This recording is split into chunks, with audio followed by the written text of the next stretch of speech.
Danny Flexen here for Seconds Out, my old friend Lawrence Okolie. Lawrence, how you doing? I'm good, thanks. How are you? Yeah, I'm very good. Just before we talk about your next fight, I just want to get a quick word from you about an old opponent of yours, Waddy Camacho. Announced his retirement over the weekend after losing English title fight to Dayon Juma. Just tell us a bit about Waddy and what you think of him. It's probably the right time for him to retire, but... Yeah, definitely. I mean, he's someone that I watched when I was starting boxing. So I wish him the best in retirement. Hopefully, you know, he made some decent money and he's going to stick to it. You certainly helped him make some of that decent money, so fair play. You're fighting Yves Ngabu, step up, European title fight at the end of October. Does it take some of the pressure off the fact that it's not the main event, and there's a lot of discussion at the press conference about what is the main event, but it's not the main event, it's a bit further down the card, a little bit less scrutiny? Definitely. So I like it. It's going to be like my amateur days, I think, obviously just for 12 rounds. Boxing at international, even though he trains in England, no bad blood, no animosity. He's just a good, solid fighter, so I just need to box, listen to instructions, and kind of do my thing, you know what I mean? Must help that the first Ingle fighter you're taking on as a pro is the most un-Ingle fighter that's ever trained in that gym. You know what I'm saying? They'll be like, switch! You can't switch. Bang! Got him. Nah, but in all seriousness, so I watched these fights from a couple of years ago, and his footwork was, it's there to get knocked out, do you know what I'm saying? So it's good they've been working on it, because I've seen in these more recent fights that he's a lot more together, a lot more confident in slipping and come back with counter shots. So as much as I'm very unorthodox and it looks quite messy, I know what I'm doing, do you know what I'm saying, and how to sort of break someone down. So it's going to be harder than it would have been a few years ago, but still I'm going to get it done. There was a lot of talk earlier this year about you perhaps stepping up and fighting someone like Denis Lebedev. It's now a European title fight instead. Probably a better fight, to be fair, but do you think it can look to people outside who don't know the sport so well that you're putting the brakes on a little bit?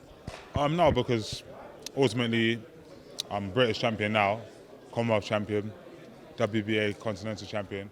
So it's just another push, European. And after that, I'm going to walk in and see the way Derek handled business today. That's how I'm going to boot down the door at Matchroom and say, hey. Ideally behind closed doors though, eh? Yeah, I mean, I might bring you down just a sneaky little camera and just be like, listen, at the end of the day, I've had 14 by them, 114, 11 by KO, European, British, Commonwealth champ, WBA, so I need to start pushing towards world honours.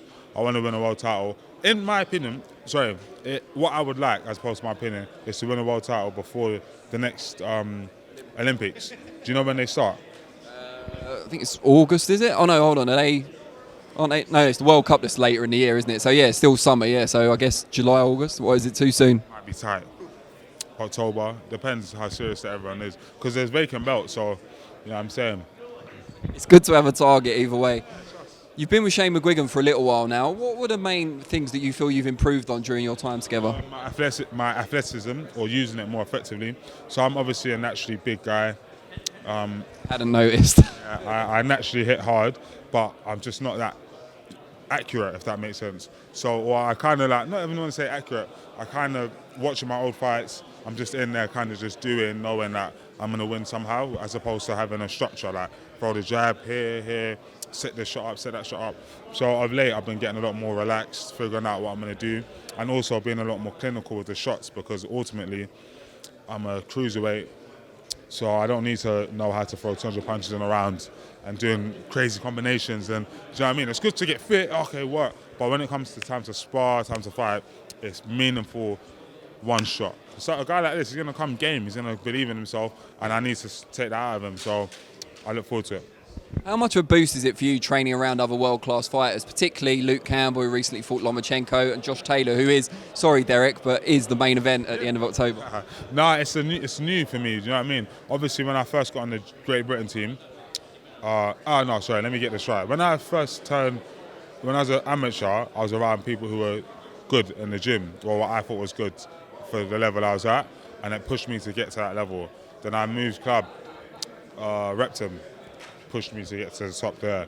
Then I went to GB, seeing all the fighters there really raised my level, where I got on the GB team in October 2015 and qualified in April the next year for the Olympics. So when I'm put in a situation, I'm able to get the best out of myself. So now I'm around world champions. You can see I'm going. Yeah. So yeah. I thought I'd let you say it though. I'm going to become a world champion. spell it out for people, just in case. Josh Taylor, obviously in the gym now, preparing for the biggest fight of his career.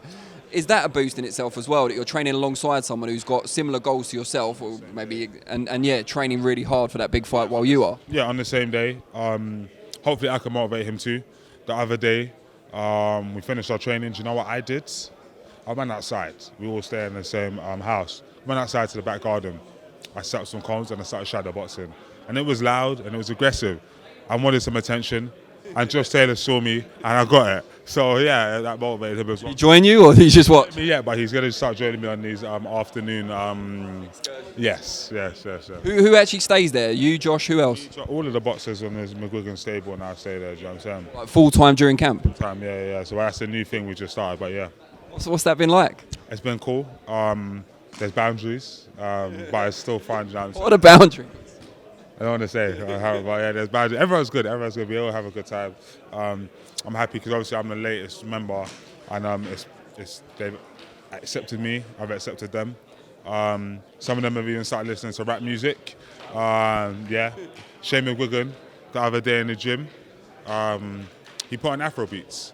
Afrobeats is music that comes from Africa. Without me telling him, yeah, culture shock. Wow.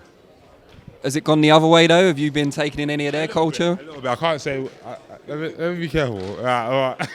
It's been good both ways. Some terrible musical taste in the McGuigan. Luke Campbell. Yeah, I don't care how well he performed against Lomachenko. His taste of music, I would never accept. Never. What are we talking? I can't even tell you the names of the bands, but it's just like you're trying to train, and he's listening to like love songs. Heartbreak. Like, okay, cool. If it's motivation, my heart's broke. Nah, it's either love, like as in, I love this person, or it's heartbreak. I don't get it. He needs to stop. All right. Well, if he's watching this, I'm sure he'll get the message. Stop. Yeah. And am I right? I don't want to be too kind of personal, but am I right in thinking you're a single man these days? That's Yeah. Does that make it better to focus on your boxing? Is that a plus to take from it? It depends. So yes, at the same time, no. Sometimes it depends what kind of mood I'm in. If I'm in a, oh my God, I miss her, not great. If it's a, oh my God, I need some new women, it's not good. But when I'm calm and focused on myself, it's solid. Like that's how I've been feeling lately. Seeing Ngabu here is going to help towards that. You know what I mean? He's a happy, strong guy. So I look forward to it. Imagine staying in a shared house with a bunch of sweaty boxer men would probably help get over a broken heart as well. For real. And also, the chance to win a European title at the O2, it looks good. Do you know what I'm saying? So my Excellency, I mean, just go from there. Blue, baby. You know. Well, we hope you get it done, not just for your ex, but for your own goals as well. And we'll be watching. We look forward to it. Cool. Thanks, man. Thank you. Really appreciate it.